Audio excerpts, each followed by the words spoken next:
Hello student, मैं राज sir राज physics classes में आपका स्वागत करता हूं। तो आइए आप सभी जो लाइव से जुड़ जाइए और आज हम लोग देखने जा रहे हैं 10th का जो हिस्ट्री है और चैप्टर वन जो हम लोग देखते हैं जो ना यूरोप में राष्ट्रवाद। ठीक है, तो यूरोप में राष्ट्रवाद जो ना इसमें सारा ऑब्जेक्टिव देखेंगे। सब्जेक्टिव जो ना हम पढ़ा चुके हैं, 4 जो ना वीडियो जो ना करीब हो चुका है और कुछ जो पार्ट बचा हुआ है उसको भी हम लोग जो ना कवर कर लेंगे। तो आप लोग जो ना सबसे पहले ऑब्जेक्टिव लगाइए, क्योंकि एग्ज़ाम में ऑब्जेक्टिव का बहुत ज़्यादा महत्वपूर्ण जो ना भूमिका है। तो चलिए जो ना हम लोग स्टार्ट करते हैं। एक बड़े जो ना लंबे समय के बाद जो ना हम लोग का गैपिंग हो गया था, तो चलिए आज से जो ना स्टार्ट करते हैं और कंटिन्यू रखने का कोशिश करेंगे। आप लोग भी जो ना वीडियो को जल्दी जल्दी शेयर कर दीजिए और सभी जो ना जुड़ जाइए। तो आज का पहला क्वेश्चन है, यूरोप का जो ना मरीज किसे कहा जाता है? यूरोप का मरीज जो ना किसे कहा जाता है आपके जो ना सिलेबस के अनुसार? क्योंकि जो ना ऑप्शन में दिया हुआ है तुर्की, मिस्र, यूनान, पोलैंड। तो आप लोग फटाफट जो ना कमेंट कीजिए, इसका आंसर क्या हो जाएगा। यूरोप का मरीज किसे कहा जाता है? तो चलिए बिल्कुल राइट आंसर हो जाएगा जो ना तुर्की को। ठीक है, उस समय यूरोप का मरीज जो ना ये तुर्की को कहा जाता था।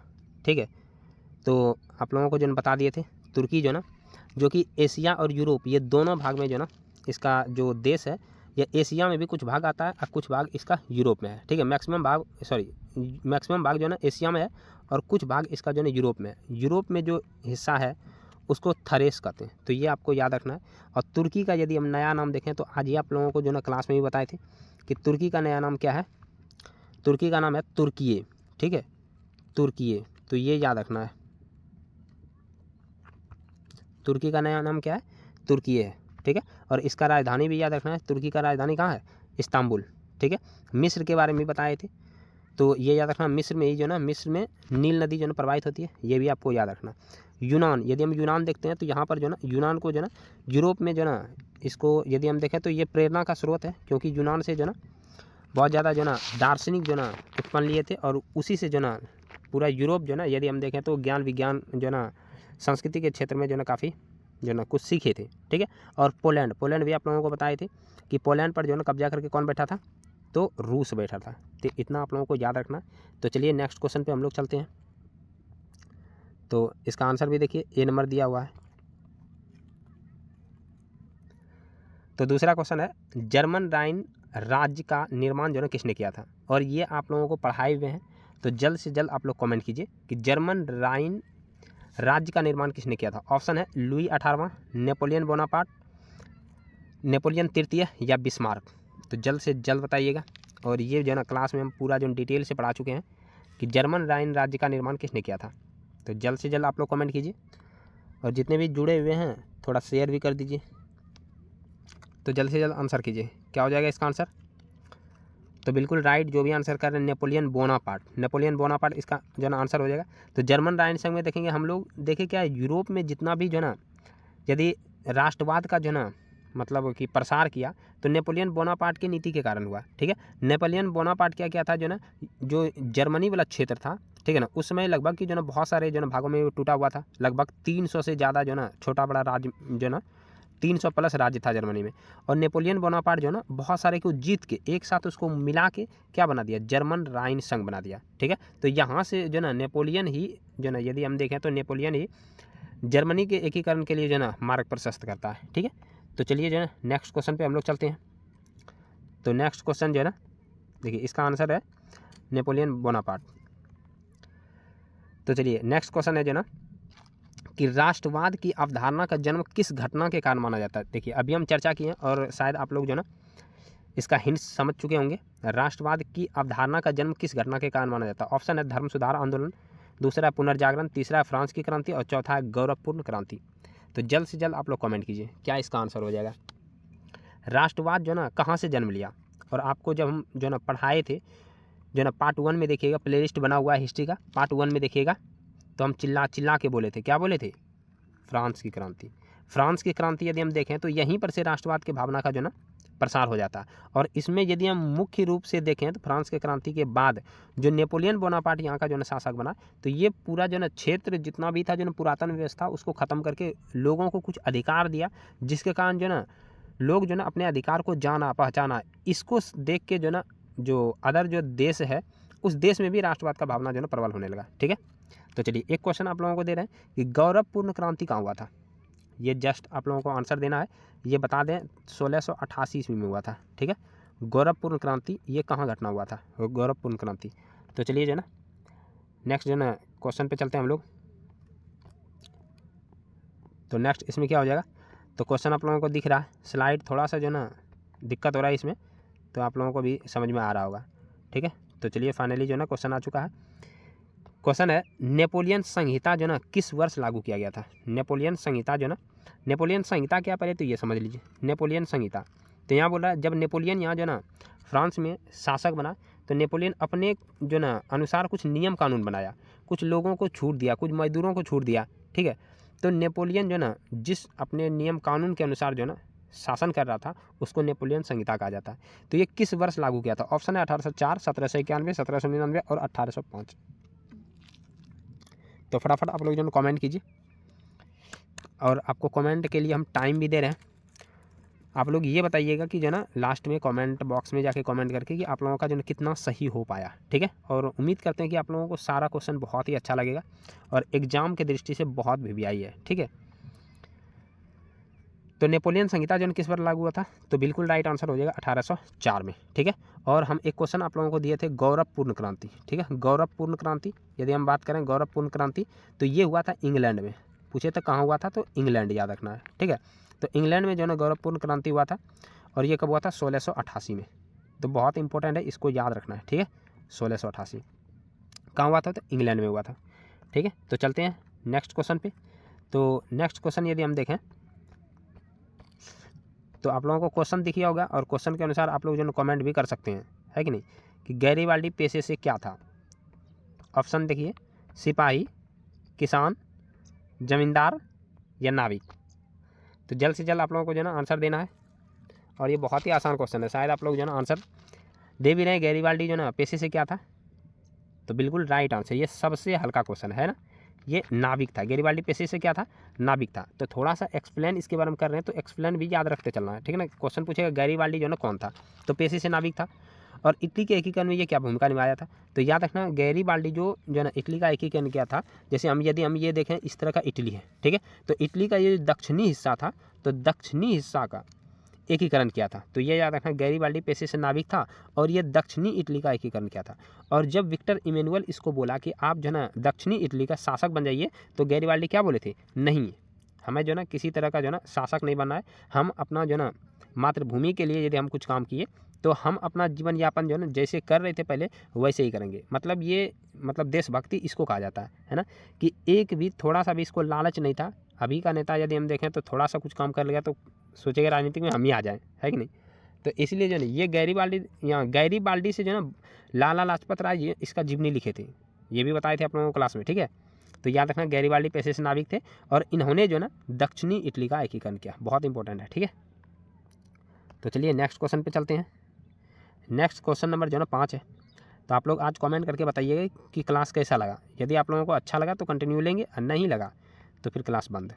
ठीक है, और क्वेश्चन दिख रहा है आप लोगों को, बहुत ही आसान क्वेश्चन है कि इटली और जर्मनी वर्तमान में किस महादेश में, ये पूरा एकदम लल्लू चप्पू क्वेश्चन है कि नहीं, कि इटली और जर्मनी वर्तमान में किस महादेश में। ऑप्शन है उत्तरी अमेरिका, दक्षिणी अमेरिका, यूरोप या पश्चिमी एशिया। तो जल्द से जल्द आंसर करना है, क्या हो जाएगा इसका आंसर। इसमें किसी का भी जो गलती नहीं होना चाहिए। ठीक है, इटली और जर्मनी वर्तमान में किस महादेश के अंतर्गत आते हैं, तो बिल्कुल राइट। ठीक है, बिल्कुल राइट हो जाएगा, यूरोप महादेश जो कर रहे हैं। यूरोप महादेश में क्या है, इटली है, जर्मनी है, ऑस्ट्रिया है, जो ना यदि हम देखें तो फ्रांस है, इंग्लैंड है, ये सब कौन से महादेश में आता है, ये सब यूरोप महादेश में। यूरोप महादेश ही जो ना यदि हम देखें तो प्रथम विश्व युद्ध, द्वितीय विश्व युद्ध, ये जितना भी फ्रांस का क्रांति जो ना ये सारा कहाँ हुआ है, यूरोप में हुआ है। ठीक है, तो ये याद रखना। और अभी यदि हम देखें युद्ध जो चल रहा है अभी किसके बीच चल रहा है, तो यूक्रेन और किसके बीच, ठीक है, देखें तो रूस के बीच। ये जो चल रहा है ये भी यूरोप का ही भाग है। तो याद रखना यूरोप जो ना इस सब के लिए अखाड़ा बन गया है। ठीक ना, मारपीट करता है यूरोप लेकिन ब्लेम लगाता है दूसरे देश पे। देखिए बहुत ही इंपॉर्टेंट क्वेश्चन आ गया है आप लोगों के सामने। तो क्वेश्चन है 1829 ईस्वी में एड्रियानो पोल की जो ना संधि किसके साथ हुआ था? तो फटाफट आप लोग आंसर कीजिए। हमको नहीं लगता है कि इसमें जो ना कोई भी चुकेंगे, क्योंकि क्लास में बहुत ही जो ना अच्छे तरीक़ा से ये पढ़ाए हुए हैं। एड्रियानोपोल की संधि यह जो ना किस महादेश के साथ हुआ था? ऑप्शन है तुर्की, यूनान, हंगरी या पोलैंड। और इम्पोर्टेंट तो ये है, जितना हम इसमें बता रहे हैं इसके साथ जो एक्सप्लेन बता रहे हैं ये इंपॉर्टेंट है, ठीक है ना। एक्सप्लेन को भी ध्यान से सुनते रहना, ये नहीं कि जो ना आंसर दिए और फिर जो ना अपने मगन में है, ऐसा नहीं। 1829 सबसे पहले बता दें, 1829 में ये एड्रियानोपोल ये जो ना की संधि किस महादेश के साथ, सॉरी किस देश के साथ हुआ था? तो तुर्की। जो भी आंसर कर रहे हैं बिल्कुल राइट आंसर हो जाएगा, तुर्की। अब यहाँ जो ना तुर्की और किसके बीच हुआ था? तुर्की और यूनान के बीच। आंसर यहाँ हो जाएगा क्या? तुर्की। लेकिन यदि हम एड्रियानोपोल संधि के बारे में देखें तो तुर्की और यूनान के बीच में हुआ, ठीक है, तुर्की और यूनान के बीच में। तो ये याद रखना, तुर्की व जो ना यूनान के बीच हुआ था, ठीक है। और अगर हम बात करें तो यूनान पे उसमें किसका जो ना प्रभुत्व हो गया था? ऑटोमन साम्राज्य, मतलब तुर्की का। तो इसी को जो ना भगाने के लिए, ठीक है, संयुक्त रूप से सेना का गठन हुआ। संयुक्त रूप से सेना का गठन हुआ तो कौन कौन संयुक्त सेना में आया था? संयुक्त सेना में आया इंग्लैंड, ध्यान सुनना है, दूसरा आया फ्रांस और तीसरा आया रूस। ये तीनों मिल के जो है ना तुर्की को पराजित किया, ठीक है। और तुर्की का इसमें जो ना साथ देने के लिए कौन आया? ध्यान सुनना है कि ये तुर्की जो ना, तुर्की जब लड़ाई कर रहा था एड्रियानोपोल के पास, तो यहाँ देखें तो जो ना तुर्की के तरफ से कौन जो ना युद्ध करने आया? तो मिस्र आया था, ठीक है। और दोनों बुरी तरीक़ा से पराजित हुआ था, ठीक है। 1829 में एड्रियानोपोल का संधि हुआ और इसमें क्या कहा गया कि हम जो ना यूनान को आंशिक रूप से स्वतंत्र करते हैं। आंशिक रूप से मतलब शासन तो मेरा ही रहेगा लेकिन यूनान स्वतंत्र होगा। तो यूनान क्या बोला? हमको नहीं चाहिए ऐसा आज़ादी, हमको चाहिए पूरा आज़ादी। तो क्या यहाँ जो ना यूनान स्वतंत्र हो गया था? नहीं हुआ था, ठीक है। अच्छा, यूनान स्वतंत्र कब हो गया? 1832 में। बताए थे कि नहीं? 1832 में यूनान स्वतंत्र हो गया। और ये आगे इस तरह का क्वेश्चन भी मिल सकता है, ठीक है। तो चलो मिलते हैं, सॉरी नेक्स्ट क्वेश्चन पे चलते हैं। अब देखो क्वेश्चन देख के रामलाल खुश हो गया होगा, है ना। बोला फ्रैंकफर्ट की संधि कब हुई थी? बहुत इंपॉर्टेंट क्वेश्चन है ना। फ्रैंकफर्ट की संधि एग्जाम में कई बार पूछा हुआ है, बिहार बोर्ड में कई बार पूछा हुआ है, ठीक है। फ्रैंकफर्ट की संधि कब हुई थी? 1864, 1866, 1870 और 1871। कब हुआ था? कौन इसका आंसर डेट सहित दे सकता है? तो जल्द से जल्द जो है ना कॉमेंट करो कि फ्रैंकफर्ट का संधि कब हुआ था। तो बिल्कुल राइट आंसर आ रहा है 1871। कुछ का आंसर गलत भी हो रहा है, तो 1871 जो है ना यहाँ बिल्कुल राइट आंसर हो जाएगा, ठीक है। और यदि डेट बताएं तो 10 मई 1871। और याद आया होगा तो 10 मई को कौन सा विद्रोह स्टार्ट हुआ था? 1857 का विद्रोह, याद है कि नहीं? 1857 का विद्रोह। और ये क्लास 8 का है। कुछ लड़का ये सोचेगा कि हम कब पढ़े 1857 का क्रांति, लेकिन याद रखना ये क्लास 8 का ही है ना। देखो क्वेश्चन आ गया कि इटली एवं जर्मनी के एकीकरण के विरुद्ध निम्नलिखित में से कौन थे? यदि हम देखें कि इटली और जर्मनी के एकीकरण का सबसे बड़ा बाधा कौन था? विरुद्ध मतलब निम्नलिखित में कौन जो ना सबसे ज़्यादा विरोध करता था इटली और जर्मनी के एकीकरण के लिए? तो बोल रहा है इंग्लैंड, रूस, ऑस्ट्रिया या प्रसा। और हमको लगता है कोई भी आंसर गलत नहीं करेगा, और यदि गलत हो गया तो उसका जो ना खैर नहीं है, नेक्स्ट टाइम उसको कूटा जाएगा। तो क्या आंसर हो जाएगा? इटली और जर्मनी के एकीकरण का सबसे बड़ा बाधा कौन था? ऑस्ट्रिया था। याद रखना कौन था? ऑस्ट्रिया। अब ये तुम लोग कमेंट करो कि ऑस्ट्रिया का राजधानी कहाँ है? तो ऑस्ट्रिया का राजधानी कहाँ हो जाएगा? जल्द से जल्द कमेंट करना है। ऑस्ट्रिया की राजधानी बिल्कुल सही, वियना। ऑस्ट्रिया का राजधानी कहाँ है? वियना है, ठीक है। और थोड़ा सा यहाँ और समझ लो, इटली और जर्मनी के एकीकरण में ऑस्ट्रिया कैसे जो ना बाधा था? क्योंकि इटली पर भी कब्जा ऑस्ट्रिया करके बैठा था और जर्मनी पे भी कब्जा करके बैठा था। दूसरा, इटली पर फ्रांस भी कब्जा करके बैठा था, जर्मनी पर भी फ्रांस कब्जा करके बैठा था। लेकिन ऑस्ट्रिया उस समय ज़्यादा प्रभावशाली था। और ऑस्ट्रिया का शासक कौन था? मेटरनिख। तो ये याद रखना है। मैटरनिक युग का अंत कब हो गया था? 1848 में, ये भी याद रखना। और मैटरनिक युग कब से स्टार्ट हुआ था? 1815 से। तो 1815 से 1848 को मैटरनिक युग कहा जाता है। जैसे 1915 से 1947 को गांधी युग कहा जाता है।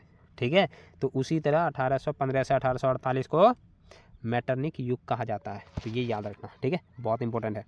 और प्रसा यदि हम देखें तो जर्मनी का सबसे बड़ा जो राज्य था वो प्रसा ही था। और प्रसा जानता था कि मेरे नेतृत्व के बिना जर्मनी का एकीकरण नहीं हो सकता है। बहुत ही रोचक कहानी था, जो कि हम जो है ना क्लास में भी बताए थे। ठीक है ना। अब देखो नेक्स्ट क्वेश्चन कौन सा है।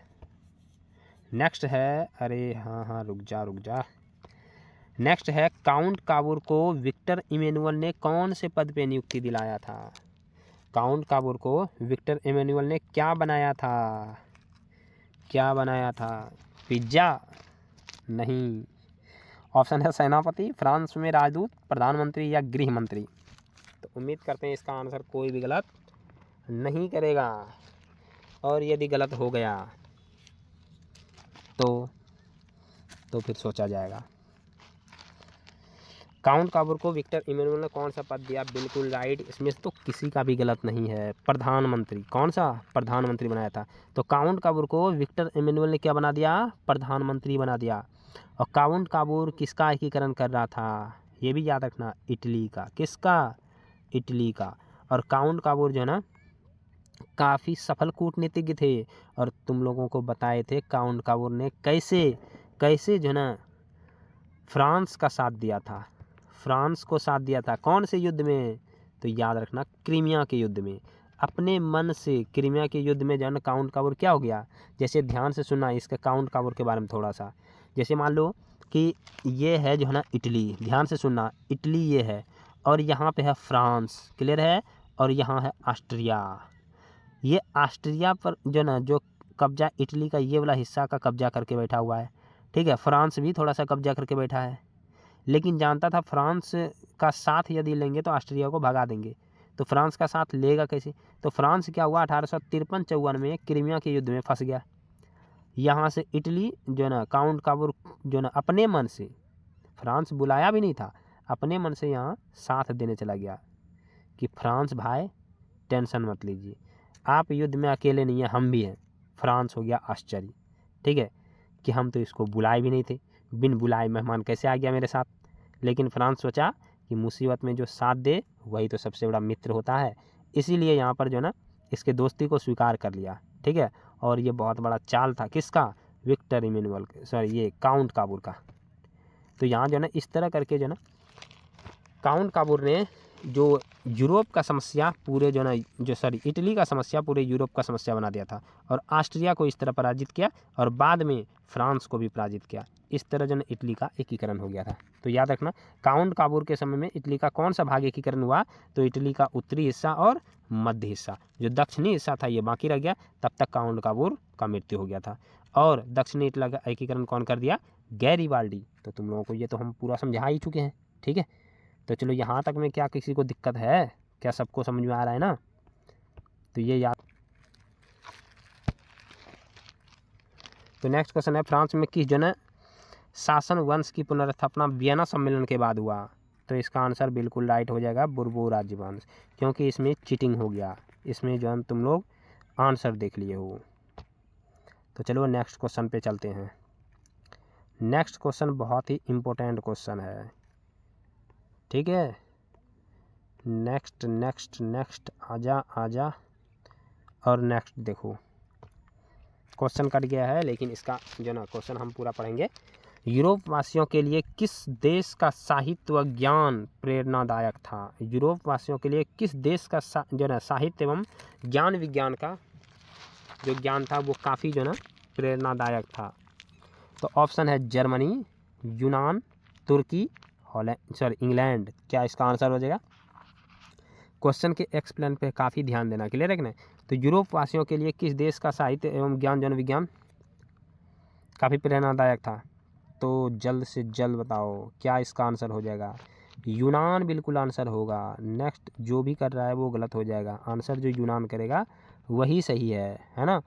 तो यूनान बिल्कुल राइट आंसर हो जाएगा, क्योंकि तुम लोगों को बताए थे जब जो ना कुस्तुनतुनिया का युद्ध हुआ था जो ना कब 1453 में। तो 1453 में जब ऑटोमन साम्राज्य जो है ना कब्जा कर लिया कुस्तुनतुनिया पर, तो वहाँ पर जितना भी वहाँ मारपीट होने लगा, तो वहाँ पर जितना भी स्कॉलरशिप वगैरह जो ना था, ठीक है ना, जितने भी जो ना मतलब जो शोध करता था, जो अच्छा जो ना विचार वाले थे, जो वैज्ञानिक तरीका का था, ठीक है, दार्शनिक था, वो सब भाग गया किधर, वो भाग गया यूनान की तरफ। और यूनान जो ना, यूनान देखें तो इटली पूरा, हम जो ना देखा तो यूनान इटली यूरोप, मतलब पूरा यूरोप में फैल गया। सबसे ज़्यादा कहाँ फैला था, यूनान में। तो यूनान से बहुत ज़्यादा दार्शनिक जो ना, बहुत ज़्यादा दार्शनिक थे यूनान में, ठीक है। तो इसीलिए ये जो ना आंसर क्या हो जाएगा, यूनान। नेक्स्ट क्वेश्चन पे हम लोग चलते हैं। तो नेक्स्ट क्वेश्चन में देखना है कि मेजनी का संबंध किस संगठन से था। मेजनी का संबंध किस संगठन से था। अब यहाँ मेजनी के बारे में बता रहे हैं, ठीक है। तो तुम लोगों को आंसर करना है कि ये किस संगठन से संबंधित था। तो देखो सबसे पहले मेजनी यदि हम देखें तो एक प्रकार का क्या था, साहित्यकार था। क्या था, साहित्यकार। और दूसरा ये यदि देखें तो योग्य सेनापति भी था, योग्य सेनापति था, ठीक है। और यदि हम देखें तो योग्य सेनापति था, और ये क्या चाहता था, ये चाहता था हम इटली का एकीकरण करेंगे। ये क्या चाहता था, इटली का एकीकरण करेंगे। और यदि हम इसके बारे में देखें तो इसमें जो ना, इसमें व्यवहारिक गुण कम था, लेकिन आदर्शवादी गुण ज़्यादा था, आदर्शवादी गुण ज़्यादा था। ये राजनीतिक को उतना अच्छा से नहीं समझ पाता था, तो पर भी सोचता था हम इटली का क्या करेंगे, एकीकरण कर देंगे। लेकिन क्या एकीकरण जो है ना इसके नेतृत्व में हो पाया, नहीं। ये एक बार जो है ना जब इटली का एकीकरण कर रहा था, जगह जगह जो है ना भड़काऊ भाषण दे रहा था, ऑस्ट्रिया वाला जो है ना इसको दौड़ा दौड़ा के मारा। ये फरार हो गया अपने देश से, इटली छोड़ के भाग गया ये, ठीक है। हार नहीं माना, दोहरा के आया। माहौल जब ठंडा हुआ फिर से उधर से आया, और ये फिर इसको दौड़ाने लगा, फिर ये भाग गया ये फिर भाग गया है ना। तो देखो मेजनी के बारे में तुम लोगों को बहुत अच्छा समझाया, ठीक है। ये फिर भाग गया, लेकिन ये क्या किया, इटली का एकीकरण तो नहीं कर पाया, लेकिन इटली के लोगों को भड़का जरूर दिया, ठीक है। तो भड़का दिया यहाँ से मेजनी। तो उसके बाद जो ना मेजनी और भी हम देखे थे, मेजनी जब दोहरा के आया था तो 1831 में यंग इटली का निर्माण करता है, संस्था बनाता है। और 3 साल बाद 1834 में, बता दो रामलाल फटाफट कमेंट करके कि क्या जो ना 1834 में क्या किया था, जल्द से जल्द आंसर करो, ठीक है। तो इसका आंसर यदि हम देखें मेजनी का संबंध किस संगठन से था, तो बिल्कुल राइट आंसर है कार्बोनरी, ठीक है। और तुम लोगों को कार्बोनरी बारे में भी बताए थे कि कार्बोनरी क्या था, एक गुप्त जन संस्था था, गुप्त संस्था। इसमें किसी को पता ही नहीं चल रहा था कि इसमें कौन कौन सदस्य है, गुप्त संस्था था। जैसे मान लो कि ऑस्ट्रिया वाला आया, उसको बोरिया में भर के भाग जाता था, है ना। मतलब देखें तो गुप्त संस्था, मार होता था लेकिन किसी को पता नहीं है कौन जो ना गुप्त जो संस्था वाला मार के भाग गया, ठीक है, पता ही नहीं चलता था। तो ये कार्बोनरी एक गुप्त जो ना संस्था था, और इसी से संबंध था किसका, मेजनी का। तो ये याद रखना है। और ये बताए थे तुम लोगों को डायट किसके जो ना संसद को कहते थे, डायट बताए थे ना सभा, तो जर्मनी में डायट। तो ये याद रखना है, जर्मनी का डायट, है ना। तो चलो नेक्स्ट क्वेश्चन पे चलते हैं। तब सभी को जो ना समझ में आ रहा है ना एक्सप्लेन ये।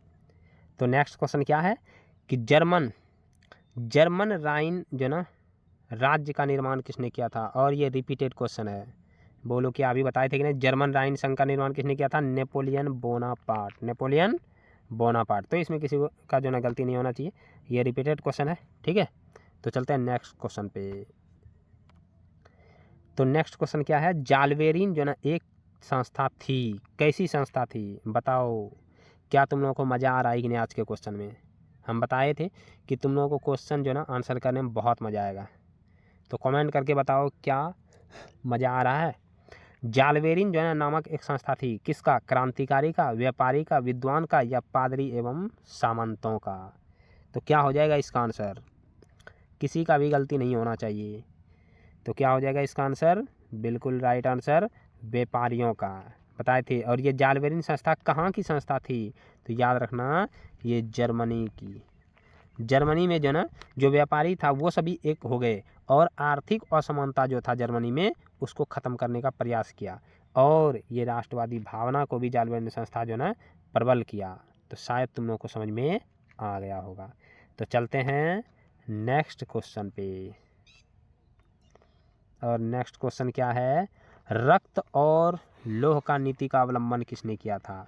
तो जल्द से जल्द बताओ, बिना ऑप्शन देखे भी तुम लोग आंसर दे सकते हो, उम्मीद करते हैं, नहीं तो क्लास में हम रक्त और लौह का नीति अपना लेंगे। तो बताओ रक्त एवं लौह का नीति का अवलंबन किसने किया था। ऑप्शन है मेजनी, हिटलर, बिस्मार्क, विलियम प्रथम। किसी का भी गलती नहीं होना चाहिए। उम्मीद करते हैं तुम लोग बहुत ही जो ना सही सही उत्तर दोगे। तो बोलो जल्दी से जल्दी। तो बिल्कुल राइट आंसर हो जाएगा क्या, बिस्मार्क। तो चलो थोड़ा इसके बारे में जानते हैं, बिस्मार्क के बारे में। तो जैसे हम बताए थे कि काउंट काबूर एक सफल कूटनीतिज्ञ था, उसी तरह जो ना जो बिस्मार्क है, बिस्मार्क भी एक सफल कूटनीतिज्ञ था। और ये बिस्मार्क कहाँ का था, जर्मनी का। बताए थे ना जर्मनी का। जर्मनी का जो एकीकरण होता है वो बिस्मार्क के नेतृत्व में होता है, ठीक है। ये सफल कूटनीतिज्ञ था। और ये कैसे तुम लोगों को क्लास में पढ़ाए थे कि कैसे ये जो ना प्रलोभन देता है किसको, फ्रांस को। बेचारा फ्रांस को सब जो ना लोभ करवाता था, लेकिन उसका जो ना उसको देता कुछ नहीं था, बस लोभ दिलाता था। जब जैसे बच्चा से काम करवाते हैं ना कि हम तुमको जो ना आज पनीर का सब्जी खिलाएंगे, तुम जो ना मान लो कि यदि मान लो कुछ काम है, ठीक है, ईंटा ढोना है या तो जो ना बालू ढोना है, बालू ढवा लिए पनीर के सब्जी के कारण, और बच्चा शाम में जैसे आया बोलेंगे पनीर का सब्जी आज नहीं बना है, बन गया आलू का सब्जी, बच्चा के साथ हो गया धोखा। उसी तरह बिस्मार्क भी किसके साथ धोखा कर दिया, फ्रांस के साथ।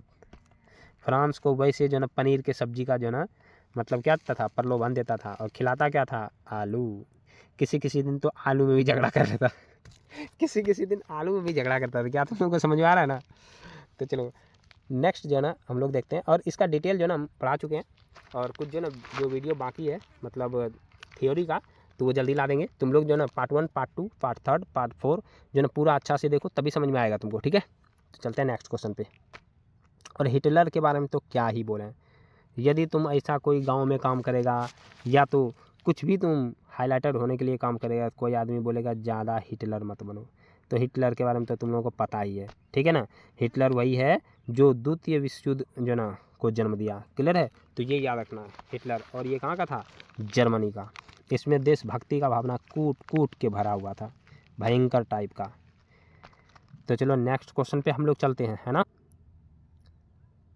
तो नेक्स्ट क्वेश्चन में क्या है, ओटो को निम्नलिखित में कहाँ का राजा घोषित किया गया था। और जब क्लास में पढ़ाए थे तो कितना जो ना खिलखिला के हंसा था। ऑटो, टेम्पू, रिक्शा, क्या क्या नाम है। तो बताओ, देखो अब क्वेश्चन आ गया ना कि ऑटो को निम्नलिखित में कहाँ का राजा घोषित किया गया था। ऑप्शन है रूस का, यूनान का, फ्रांस का, जर्मनी का। तो क्या हो जाएगा इसका आंसर, जल्द से जल्द आंसर करना है, और आंसर में किसी भी तरह का कोई त्रुटि नहीं होना चाहिए। अब जो रामलाल नहीं पढ़ा होगा वो क्या सोचेगा कि सर ये कब पढ़ा दिए। तो रामलाल क्लास कंटिन्यू आया करो, है कि नहीं। क्लास में ये सब पढ़ा चुके हैं। तो देखो ये कहाँ का हो जाएगा, ऑटो यूनान का हो जाएगा, है कि नहीं, यूनान का हो जाएगा। तो ये याद रखना, ऑटो जो ना कहाँ का जो राजा घोषित किया गया, यूनान का। और यूनान जो है स्वतंत्र कब हो गया, 1832 में। याद रखना यूनान पर किसका जो ना अधिकार था, तुर्की का। तुर्की को किस जो ना युद्ध में हराया, एड्रियानोपल का युद्ध में। तो एड्रियानोपल का संधि हुआ था यहाँ पे। तो चलो नेक्स्ट क्वेश्चन पे चलते हैं। और नेक्स्ट क्वेश्चन क्या है, दिख जा, आजा, अरे आजा आजा।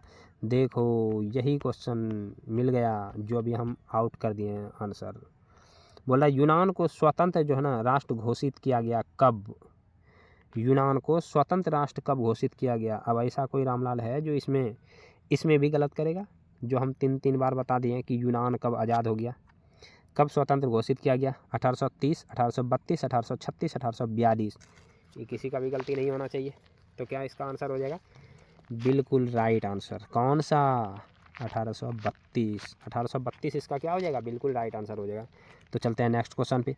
देखो क्वेश्चन जितना करवा रहे हैं इसमें एक्सप्लेन जो करवा रहे हैं उस पर फोकस करना, क्योंकि एक्सप्लेन बहुत ही इम्पोर्टेंट है, उससे एक नहीं कई क्वेश्चन हल हो जाएगा। अब देखो बहुत ही इम्पोर्टेंट क्वेश्चन बोल रहा है कि फ्रांस की किस संस्था ने लुई 16वां और बताए थे तुम लोग को 9th में, याद करो। फ्रांस के किस संस्था ने लुई 16वां और उसकी जो रानी है दोनों को फांसी दिया था, बोलो। यही लुई 16वां है ना, लुई 16वां जिसकी रानी मेरी अंतोइनेट फ्रांस में इतना मतलब कि समझो खर्चीली थी ये रानी कि अपने सगे संबंधियों को 10,000 सगे संबंधियों को भर दिया था। कहाँ पे, पूरा फ्रांस के जो ना शासन में इतना भर दिया कि खजाना खाली होने लगा।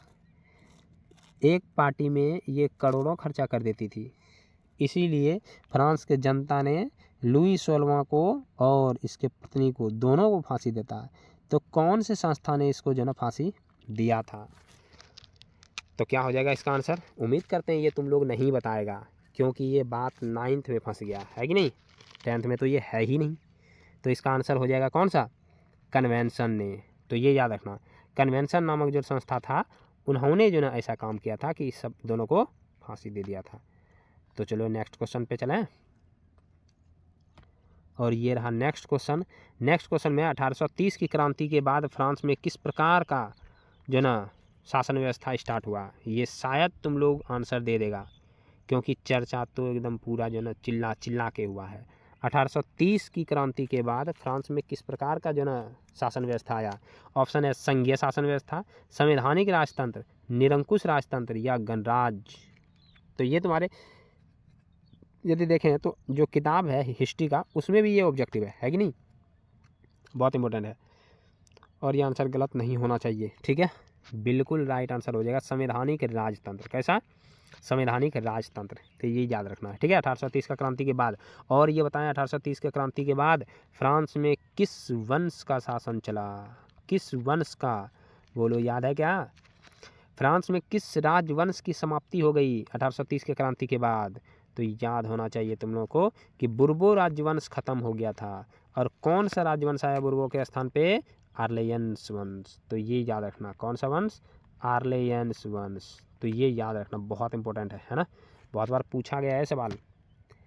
क्वेश्चन जितना जो ना बता रहे हैं 20 अभी बताए हैं, तो ये नहीं सोचना 20 क्वेश्चन ही हुआ है, इसका एक्सप्लेन सुनना इम्पोर्टेंट है, एक्सप्लेन, ये नहीं भेड़िया दसान के जैसा। तो आ गए हम 21 की ओर। क्वेश्चन है किस संधि द्वारा यूनान स्वतंत्र जो ना राष्ट्र का उदय हुआ। देखो किस संधि के द्वारा यूनान एक स्वतंत्र राष्ट्र के रूप में उदय हुआ, और ये चिल्ला चिल्ला के अभी बताए हैं। तो बताओ इसका आंसर क्या हो जाएगा। ऑप्शन है वियना का संधि, ऑप्शन है एड्रियानोपल का संधि, कुस्तुनतुनिया का संधि या प्राग का संधि। तो जल्द से जल्द बताओ, हम इसमें तब तक डेट बताते हैं कि जो वियना का संधि हुआ ये हुआ 1815 में। कब हुआ, 1815 में। एड्रियानोपल का जो संधि हुआ 1829 में। और यदि कुस्तुनतुनिया देखें तो ये 1853 में। कुस्तुनतुनिया जो युद्ध हुआ था 1853 में, ठीक है। तो यहाँ 3 तरह का संधि देख लिए। तो जल्द से जल्द बताना है कि इसका आंसर कौन सा हो जाएगा। किस जो है ना संधि द्वारा स्वतंत्र जन यूनान का उदय हुआ। तो बिल्कुल राइट आंसर कौन सा हो जाएगा, एड्रियानोपल की संधि। जो भी आंसर कर रहे हैं एड्रियानोपल, बिल्कुल जो है ना राइट आंसर होगा। कहीं आपको एड्रियानोपल मिलेगा, कहीं एड्रियानोपुल मिलेगा, कहीं एड्रियानोपोल मिलेगा, तो बस टेंशन नहीं लेना है। अब मुलाकात करो एक नया क्वेश्चन से। नव गुएल्फ आंदोलन का प्रणेता कौन था। नव गुएल्फ आंदोलन का प्रणेता कौन था। ऑप्शन है दांते, मैकियावेली, गैरिबाल्डी या जियोबर्टी। क्या हो जाएगा, नव गुएल्फ। तो ये याद रखना, ये मोस्ट वीवीआई में जो ना याद रखना, क्योंकि जो ना ये क्वेश्चन जो ना अभी तक तो पूछा नहीं गया है, लेकिन पूछ सकता है। तो आंसर हो जाएगा जियोबर्टी। कौन सा हो जाएगा, जियोबर्टी इसका आंसर हो जाएगा। जल्द हम बता दिए, क्योंकि हो सकता है इसके बारे में पता ना हो। और रहा क्वेश्चन नंबर 23। निम्नलिखित में किस युद्ध के परिणाम स्वरूप जर्मनी का एकीकरण हुआ। पूरा क्वेश्चन हम पढ़ दिए। किस युद्ध के परिणाम स्वरूप जर्मनी का एकीकरण हुआ। कोई रामलाल इसको गलत नहीं करेगा। और यदि कर दिया तो खैर नहीं है क्लास में। कुछ रामलाल तो ये सोचेंगे कि आखिर ये पढ़ाई हुआ कब, ये पढ़ाई क्लास में हो गया है ना। बोल रहा है किस युद्ध के परिणाम स्वरूप जर्मन का जो है ना एकीकरण हुआ था। ऑप्शन है क्रीमिया का युद्ध। देखो हम जो है डेट लिखते चलते हैं, तुम बताना। डेट 1853-54 क्रीमिया का युद्ध, 1853-54, 1853-54, ठीक है, ये हो गया क्रीमिया का युद्ध। प्रसाद डेनमार्क युद्ध, प्रसाद डेनमार्क युद्ध कब हुआ था? प्रसाद डेनमार्क युद्ध तुम लोग ये कमेंट करना, मेरे दिमाग से उतर रहा। प्रसाद डेनमार्क कब हो गया था? सेडोवा का युद्ध ये हुआ था 1866 में, याद है कि नहीं? सेडोवा, डोवा, डोवा मतलब डबल, 6 याद रखना। और ये सीडॉन नहीं है, ये क्या है? सेडॉन का युद्ध। क्या ये? सेडॉन, सेडॉन, डॉन बताए थे, डॉन, ठीक है ना। डॉन उसमें कौन था? डॉन उसमें फ्रांस था। तो ये हो गया जो ना सेडॉन का युद्ध। तो इसमें बताना है कि कौन से युद्ध से जर्मनी का एकीकरण हुआ, और इसका बिल्कुल राइट आंसर हो जाएगा सेडॉन का युद्ध, ठीक है। तो सेडॉन का युद्ध कब हुआ था? तो ये याद रखना है 19 जून, डेट भी बताए थे ना, 19 जून और 1870 को हुआ था सेडॉन का युद्ध। तो ये याद रखना है, ठीक है। तो चलते हैं नेक्स्ट क्वेश्चन पे। और सेडोवा का बताया 1866 में हुआ था, तो ये भी याद रखना है, ठीक है। तो नेक्स्ट क्वेश्चन पे हम लोग, और ये रहा नेक्स्ट क्वेश्चन। बोल रहा है निम्नलिखित में किस वर्ष अलेक्जेंडर चिपसिलांटी, अब देखो ये कितना मोस्ट वीवीआई क्वेश्चन है, अलेक्जेंडर चिपसिलांटी और क्वेश्चन है क्या, के नेतृत्व में यूनान में जो ना विद्रोह शुरू हो गया था। बोल रहा है अलेक्जेंडर चिपसिलांटी के नेतृत्व में कब विद्रोह शुरू हो गया? तो फटाफट इसका आंसर करना है। क्या आंसर हो जाएगा? ऑप्शन है 1815, 1821, 1824, 1832। तो का आंसर हो जाएगा इसका? कौन इसका आंसर देगा? और ये बताए भी थे अलेक्जेंडर चिपसिलांटी, और बिल्कुल राइट आंसर 1821 हो जाएगा। बहुत का गलत भी हो रहा है, 1821 इसका आंसर क्या हो जाएगा? बिल्कुल राइट आंसर हो जाएगा। तो चलते हैं नेक्स्ट क्वेश्चन पे। और ये रहा नेक्स्ट क्वेश्चन। बताओ, ये बताए थे कि ना हितेरिया फिलाइक नामक संस्था की स्थापना कहाँ हुई थी? हितेरिया फिलाइक, ठीक है। तो ऑप्शन है लंदन में, पेरिस में, ओडेसा में, और इनमें से कोई नहीं। शायद तुम लोगों को याद होगा ओडेसा नाम सुन के, क्योंकि हम उड़ीसा से तुलना किए थे, ठीक है। तो क्या हो जाएगा? ओडेसा। क्या हो जाएगा? ओडेसा बिल्कुल राइट आंसर हो जाएगा। और ये ओडेसा कहाँ है? अपना उड़ीसा ना, ये ओडेसा कहाँ हो गया? कहाँ है? यूनान में। तो ये याद रखना ओडेसा कहाँ है, तो तुम लोग कमेंट करना, ठीक है, यूनान या हंगरी। तो चलते हैं नेक्स्ट क्वेश्चन पे। और नेक्स्ट क्वेश्चन आ जाओ, किधर भाग रहे हो? तो चलो फाइनली आ गया। बोल रहा है कि निम्नलिखित में कौन जैकोबियन क्लब का सदस्य था? तो बताए थे जैकोबियन क्लब का सदस्य कौन था। ऑप्शन है टीपू सुल्तान, मुर्शीद कुली खां, बाजीराव, या इनमें से कोई नहीं। तो जैकोबियन क्लब, और ये बताए थे जैकोबियन क्लब कहाँ का क्लब था? तो याद रखना जैकोबियन क्लब फ्रांस का क्लब था। कहाँ का? फ्रांस का क्लब था जैकोबियन क्लब, ठीक है। तो जैकोबियन क्लब का सदस्य कौन बना था? बिल्कुल राइट आंसर टीपू सुल्तान। टीपू सुल्तान किसका बेटा था पता है क्या? टीपू सुल्तान, तो टीपू सुल्तान याद रखना हैदर अली का बेटा था, ठीक है। हैदर अली का बेटा कौन था? टीपू सुल्तान। और इन्होंने ही कहा था कि 100 दिन जो ना 100 दिन गीदड़ के भांति रहने से एक दिन शेर के तरह जियो दहाड़ के।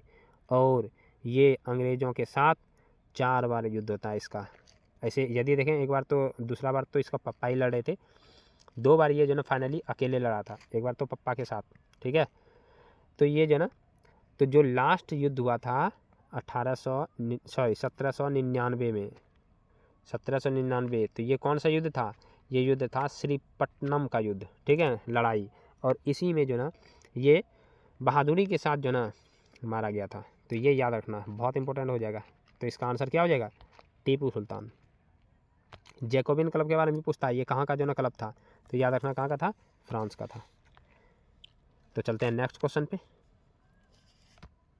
और यह नेक्स्ट क्वेश्चन है, और ये तो सभी जो है ना बताएंगे, कोई भी गलती नहीं करेंगे। वियना सम्मेलन की मेजबानी निम्नलिखित में से किसने किया था? वियना सम्मेलन का जो हुआ था, वियना सम्मेलन 1800 कब हुआ था? 15 में। और ये वियना सम्मेलन कहाँ हो रहा था? वियना में हो रहा था। और कहाँ होगा? वियना। और वियना बोले तो ऑस्ट्रिया का राजधानी। ठीक है, तो वियना सम्मेलन का मेजबानी कौन कर रहा था? तो शायद इसमें किसी का गलती नहीं होना चाहिए। तो इसका आंसर क्या हो जाएगा? इसका आंसर मैटरनिक जो कर रहा है बिल्कुल राइट आंसर हो जाएगा। ठीक है, मैटरनिक इसका राइट आंसर हो जाएगा। तो चलते हैं नेक्स्ट क्वेश्चन की ओर। और नेक्स्ट क्वेश्चन रहा कि चार्ल्स एल्बर्ट निम्नलिखित में कहाँ का शासक था? शायद तुम लोगों को जो ना पूरा पता होगा चार्ल्स एल्बर्ट के बारे में, और हो सकता है तो भूल भी गया हो, लेकिन बताओ चार्ल्स एल्बर्ट जो ना एल्बर्ट निम्नलिखित में कहाँ का शासक था? ऑप्शन है सार्डिनिया पिडमाउंट का, पोलैंड का, हंगरी का, यूनान का। क्या हो जाएगा इसका आंसर? तो जल्द से जल्द हम बताते हैं कि ये क्या है? सार्डिनिया पिडमाउंट का। और ये बिल्कुल राइट आंसर हो जाएगा। जो भी कर रहा है सार्डिनिया पिडमाउंट वो राइट है, जो नहीं कर पा रहा है वो रॉन्ग में जा रहा है, और रॉन्ग नहीं जाना है। लेकिन बात ये भी है, गलती हो रहा है तो कोई दिक्कत नहीं है, क्योंकि गलती से इंसान क्या होता है? सुधरता है। तो देखो नेक्स्ट क्वेश्चन क्या है? फ्रांस में नेपोलियन संहिता कब लागू हुआ था? अभी जस्ट जो है बताए हैं, और ये रिपीटेड क्वेश्चन है। ठीक है, नेपोलियन संहिता, नेपोलियन ने जो नियम कानून से अपना जो ना शासन चलाया उसको नेपोलियन संहिता कहा जाता है। ठीक है, और ये बताए थे 1804। और 1815 में देखें तो वाटरलू का जो लड़ाई हुआ था 1415 में, तो वाटरलू के लड़ाई में नेपोलियन हार जाता है। ये याद रखना, क्वेश्चन बहुत इंपॉर्टेंट है। क्वेश्चन पूछता है कि नेपोलियन का हार जो है ना किस युद्ध में हुआ था? तो वाटरलू का युद्ध। ठीक है, और ये रहा नेक्स्ट क्वेश्चन। और ये नेक्स्ट क्वेश्चन रहा, और नेक्स्ट क्वेश्चन में क्या है कि हंगरी की अधिकांश जनता कौन भाषा बोलती थी? तो ये नेक्स्ट क्वेश्चन भी है, और ये अंतिम क्वेश्चन है, और ये HW रहा। लेकिन मेरे रामलाल इसमें बताना है कि क्या एक्सप्लेन के साथ, ध्यान से सुनना पहले मेरा बात, ठीक है, जाने से पहले, कि एक्सप्लेन के साथ जो ना ऑब्जेक्टिव करा रहे हैं ये ठीक है, या कुछ ये भी बोलेगा कि नहीं सर एक्सप्लेन के साथ नहीं कीजिए, आप डायरेक्ट क्वेश्चन सिर्फ आंसर करवाइए, तो हम वो भी करवा देंगे। तो ये बात हम कमेंट बॉक्स में जो है ना देखना चाहते हैं, कि फटाफट कमेंट बॉक्स में करना तुम लोगों को क्लास कैसा लगा, क्या इस तरह का क्लास कंटिन्यू रखें। अगला क्वेश्चन कि यदि जो ना ये ओनली एक्सप्लेन चाहिए तो वो बताना, और नहीं तो यही जो ठीक चल रहा है कि सर हाँ ऑब्जेक्टिव करा रहे हैं इसके साथ एक्सप्लेन कर रहे हैं, समझा रहे हैं, तो उस क्वेश्चन के बारे में जो जान जाते हैं तो अच्छा रहता है। तो ये तुम लोग जाके कमेंट करना, कमेंट का हम वेट करेंगे। जिस रामलाल का कमेंट नहीं आया उसे तो हम श्यामलाल बना देंगे। ठीक है, तो आज का क्लास यहीं समाप्त करेंगे, लेकिन जाने से पहले एक बार फिर बोलते हैं कमेंट जाके कर देना। ठीक है, ताकि हम जान सकें कि क्लास कैसा चल रहा है। तो मिलते हैं नेक्स्ट टाइम, तब तक के लिए जय हिंद।